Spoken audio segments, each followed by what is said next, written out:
Rajesh law centre में आप लोगों का स्वागत है।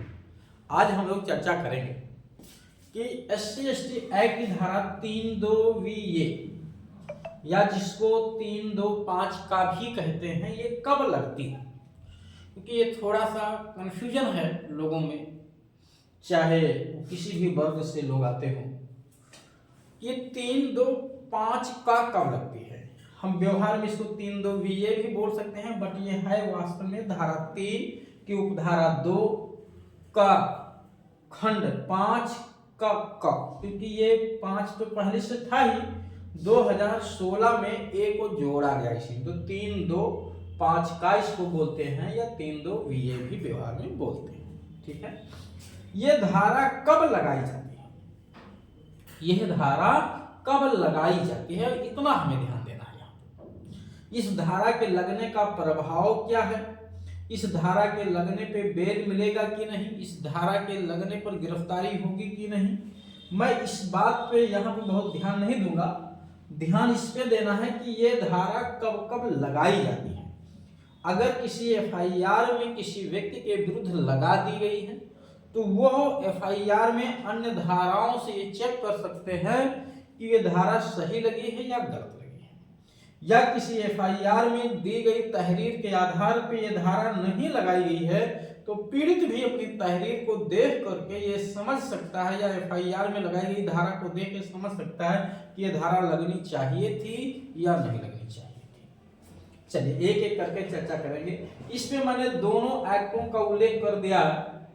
जो पुरानी संहिता थी IPC, जिसको इंडियन पैनल कोड कहा जाता था, अब वो संहिता रिपील हो चुकी है।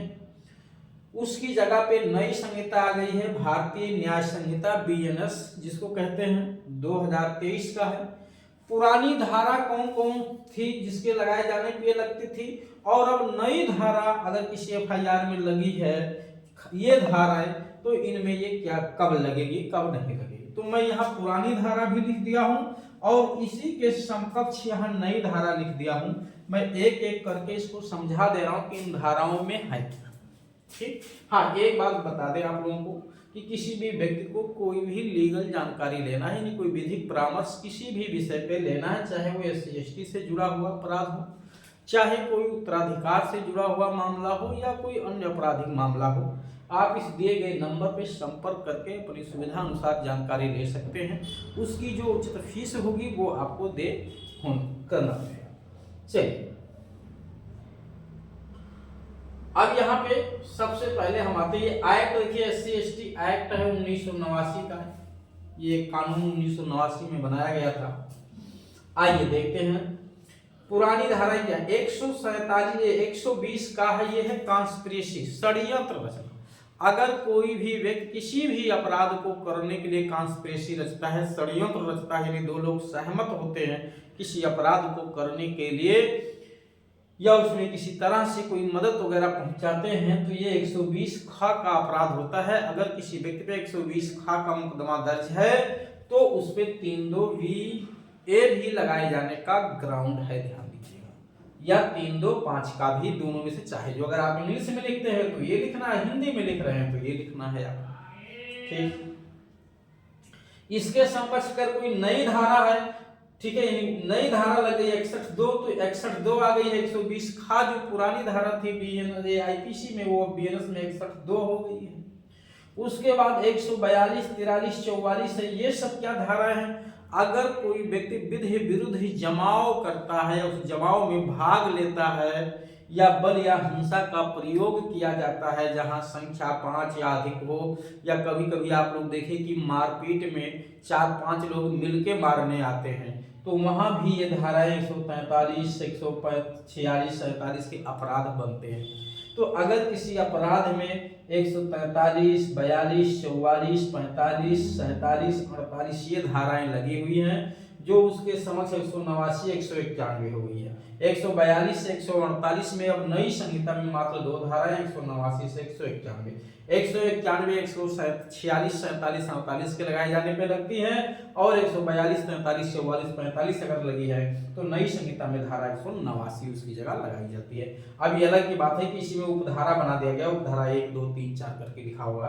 तो अगर 189 की कोई भी धारा उपधारा आप पे लग गई है या 191 की कोई भी उपधारा लग गई है तो वहां पे SC/ST एक्ट की धारा 325 का या VA लगाए जाने का ग्राउंड बनता है।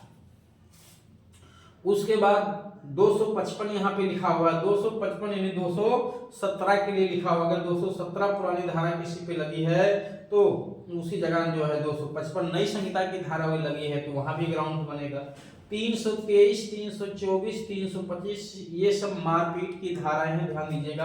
कौन सी धारा? अगर सिंपल मारपीट हुआ है किसी के साथ, उसको थप्पड़ भी मारा गया है, किसी को थप्पड़ भी मार दिया गया है SC/ST वर्ग के व्यक्ति को, 323, या उसको किसी रॉड वगैरह से मार दिया गया है, किसी खतरनाक आयुध से मार दिया गया, चाकू से मार दिया गया, तार से मार दिया गया, हाथी से मारा गया है, तो ऐसे कंडीशन में 324 लगती है। और सिंपल हाथ वगैरह से मारा गया तो 323 लगती है, टूटे फाटे ना। अगर टूट फाट गया है तो 325 लगती है। इन तीनों धाराओं में से 323 की जगह नई संहिता की धारा 115 हो गई है, 115 दो, 324 की जगह 117 हो गई है, 325 की जगह 118 हो गई है। तो ये धाराएं 117 होगी, 325 की जगह 117 है, 24 की जगह जो है 118 है और 323 की जगह 115 है। ये धारा नई लगी हुई है आपके FIR में तो समझे वहां 3-2 BA लगाए जाने का आधार है। यानी अगर किसी व्यक्ति को मारा गया है, थप्पड़ मारा गया है, हाथ से मारा गया, घूसा से मारा गया, टूट फाट नहीं तो 323 जो अब 115 का लगाए जाने का आधार बनता है। अगर किसी चाकू से, धारदार हथियार से, राड से, कीले से, हाथी से, छड़ी से, ठीक है, ईटा पत्थर उठा के मारा गया है तो ऐसी दशा में 324 लगाई जाती है, जो नई संहिता की धारा 118 हो गई है, 118 लगेगी। उसके बाद 117 2 लगा हुआ। अगर घोर उपहति यानी टूट फाट गया है तो 117 2 लगाई जाती है, जो पहले 325 लगा करती थी तो यहाँ 117 2 लगेगी। और इसमें केवल 3-2 BA लगेगा, यहाँ 3-2-5 लगने का ग्राउंड नहीं, ध्यान दीजिए। 3-2 V जिसको कहते हैं 3-2V या 3-2-5 ये लगाए जाने का SC/ST का बिल्कुल ग्राउंड नहीं है इन धाराओं में, ध्यान दीजिएगा, क्योंकि वही धारा मैंने यहाँ उल्लेख किया है। उसके बाद 124 2 है, 124 2 जो पुरानी धारा 326 खा हुआ करती थी, एसिड फेंकना, अगर तेजाब वगैरह फेंका गया है किसी लड़की पे या किसी लड़के पे या किसी भी SC/ST जात के वर्ग पे तो वहां भी 3-2 VA लगाए जाने का आधार है। इसके साथ साथ और कौन सी धाराएं लगाई जाएंगी उस पर मैं जिक्र बिल्कुल नहीं कर रहा हूं, बट मैं केवल आपको ये बता रहा हूं कि कब कब 3-2 VA लगाया जरूर जाता है। 121 एक लिखा हुआ है यहाँ पे, 121 का मतलब है 332 यानी किसी लोक सेवक पे जो है बल प्रयोग किया जाता है जिससे वो अपने कर्तव्यों का पालन सही से ना कर सके। बिजली चेक करने आया हुआ ताकि उसको आप जो है बल प्रयोग करते हैं उस पे, या कोई लेखपाल है अपने कर्तव्यों का पालन कर रहा है उसको नहीं करने देना, इस तरह से बाधा डाल रहे कार्यों में, तो वहां पे जो पुरानी धारा 332 लगा करती थी, अब नई धारा जो है उस जगह 121 हो गई है। उसके बाद 341 अगर किसी व्यक्ति को मारपीट में अक्सर घेर के मारा जाता है, कोई साइकिल से आ रहा है, गाड़ी से आ रहा है, उसको रोक लिया जाता है, पैदल आ रहा है उसको रोक लिया जाता है, आगे जाने नहीं देता तो पकड़ के मारा जाता है, तो ऐसी स्थिति में वहां पे धारा 341 पुरानी लगती थी और अब 126 हो गई है, ये 126 2 लगा करेगी वहां पे। अगर 126 2 भी लगा हुआ, ये अक्सर होता ही है कि घेर के आदमी को छेक के या पकड़ के मारा ही जाता है, तो ऐसी दशा में ये धारा लगने का प्रबल आधार होता है 126 2। और 74 से 78 ये छेड़खानी से जुड़ी हुई धारा है। अगर किसी भी स्त्री के साथ या स्त्री में चाहे लड़की हो या जो औरत हो, दोनों की बात यहाँ की सभी की, उसके साथ छेड़खानी की जाती है, ठीक है, उसको निर्वस्त्र किया जाता है, उसके शरीर को स्पर्श किया जाता है, वो कहीं एकांत अवस्था में है, जैसे अपने बेड पे है, बाथरूम में, वहां उसे देखा जाता है, महिला का पीछा किया जाता है, बार बार चैटिंग की जाती है व्हाट्सएप पे या फेसबुक पे या इंस्टाग्राम पे या अन्य किसी इलेक्ट्रॉनिक डिवाइस पे, लगातार मैसेज भेजा जाता है, लगातार चैटिंग की जाती है उसकी इच्छा के विरुद्ध। ऐसी दशा में भी यहाँ 3(2)VA लगने का आधार बनता है। ठीक, और 137(2) ये सब किडनैपिंग की धारा है। अगर किसी बच्चे का किडनैप वगैरह होता है तो वहां पे भी ये धारा लगाए जाने का आधार बनता है, ध्यान दीजिएगा। 140(3) भी लिखा हुआ है यहाँ पे। 140(3) का मतलब है कि किसी व्यक्ति को किडनैप करके या कहीं पे जो गुप्त रीत से छिपाया वगैरह गया है तो भी 140(3) नई धारा में लगेगी और पुरानी में 365 उसे जो है ये धारा लगाए जाने का ग्राउंड बनता है। या अगर पति के द्वारा किसी अपनी ही पत्नी से उसकी सहमति के बिना जब वो जुडिशियल सेपरेशन के दौरान यानी कोर्ट के आदेशानुसार अलग रह रही हो उस समय उसकी सहमति के बिना संबंध बनाया जाता है तो ऐसी स्थिति में भी SC/ST एक्ट लगने का आधार होता है, ध्यान दीजिएगा। लेकिन अब यहाँ पे प्रश्न यह है कि वो तो दोनों SC/ST ही है, वो तो दोनों ही पति पत्नी SC/ST है तो कैसे लगा देंगे। अब उसमें से अगर एक SC है एक ST नहीं है तो पत्नी SC कैटेगरी की है और लड़का जो है सामान्य वर्ग या OBC वर्ग का आता है तब उस पर लगने का आधार बनता है। या किसी पब्लिक प्लेस पे कोई शिक्षण संस्थान हो, कोई फैक्ट्री हो, कारखाना हो, उद्योग हो, कोई धार्मिक संस्था हो या कोई भी इस तरह का संस्थान हो जहाँ पे पब्लिक प्लेस के रूप में हो, हॉस्पिटल हो, जेल हो, अनाथालय हो, वहाँ के किसी भी कर्मचारी द्वारा या किसी भी व्यक्ति द्वारा जो वहाँ का अधिकारी हो, स्टाफ हो, प्रबंधक हो, सचिव हो, कुछ भी हो, अगर किसी भी महिला से वहाँ पे चाहे वो वहाँ काम कर रही हो, नियोजित हो, वो भी एम्प्लॉई हो या अदर देन महिला हो, अगर उसकी सहमति से उस प्लेस पे संबंध बनाता है तो ये देखिए ऑफेंसिव ही है मैथन के नाम से और वहाँ पे भी SC/ST की धारा 3(2)VA लगने का ग्राउंड्स बनता है। यदि अब तो 3(2)VA की तो बात छोड़ दीजिए, अब तो यहाँ पे 3(2)V भी लगने का ग्राउंड बन गया है क्योंकि सजाएं बढ़ गई है, ध्यान दीजिएगा। सजा बढ़ गई है तो इस स्थिति में 3(2)V भी लग जाती है। और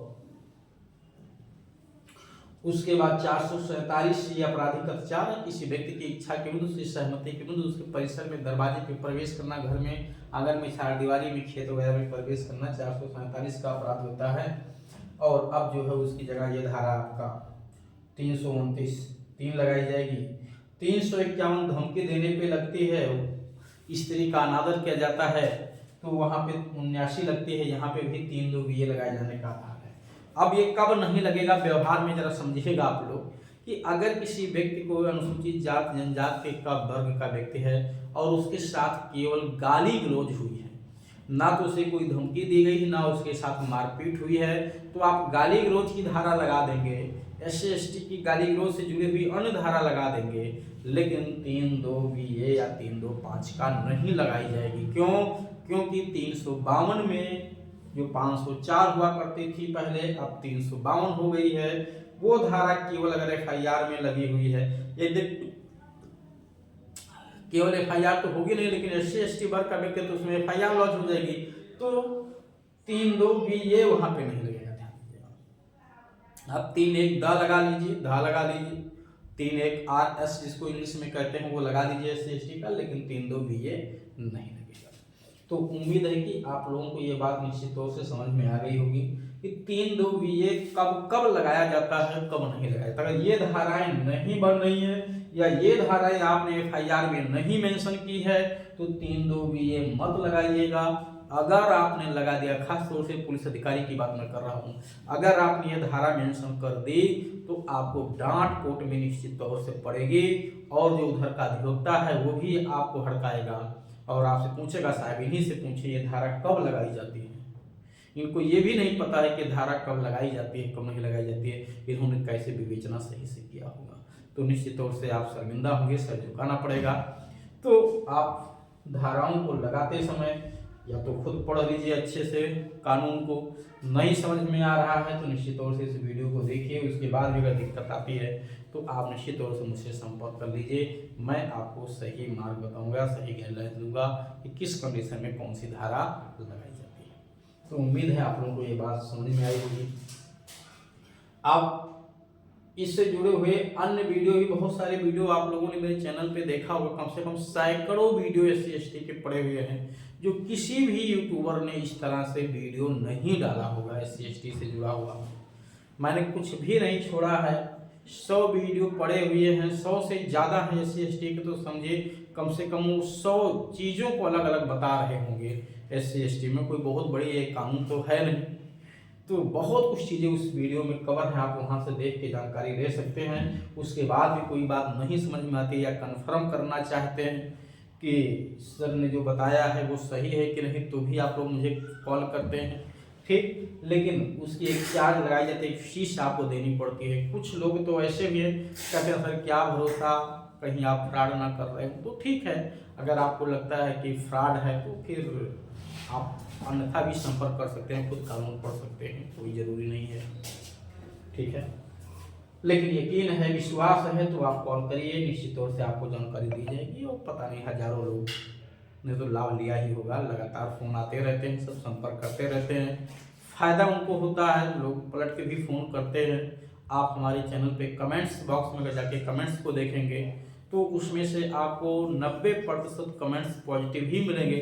बाकी तो कुछ संकी टाइप के लोग होते ही हैं, वो जरूर कमेंट कर ही देते हैं, ठीक है। वो चाहे मैं हूँ, यहाँ तक जब भगवान को भी लोग नहीं छोड़ते हैं, उन पर भी कमेंट करते हैं, चाहे वो अल्लाह हो, चाहे वो भगवान राम हो, कृष्ण जी हों, किसी पे भी हो, तो इंसान को कौन बख्शने वाला है। खैर चलिए।